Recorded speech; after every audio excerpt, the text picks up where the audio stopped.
Welcome to Zisodel TV. Kindly subscribe, share, and like for latest updates and news. FIFA has made a contribution. We have for the first time.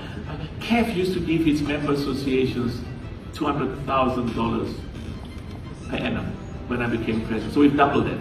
So they're going to get $400,000 a year, every year at the beginning of the season. And of course the plan starting now, partly because of we're getting more money coming in. We still have a problem with contracts that have been there for some time, and we've improved the quality of African football.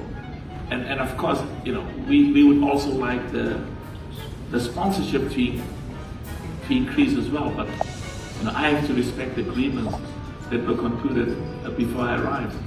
So the point you raised is absolutely excellent, that the money we give to the member associations, which has doubled now from $200,000 per annum to $400,000, is to make sure that that money gets used for development, gets used for academies, gets used for the federation, and also something that is unpopular, but it's a fact.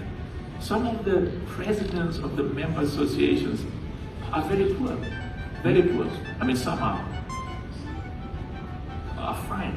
They've got other businesses and they do well, and others are doing even better. But I have a duty to the 54 nations, but in particular to the ones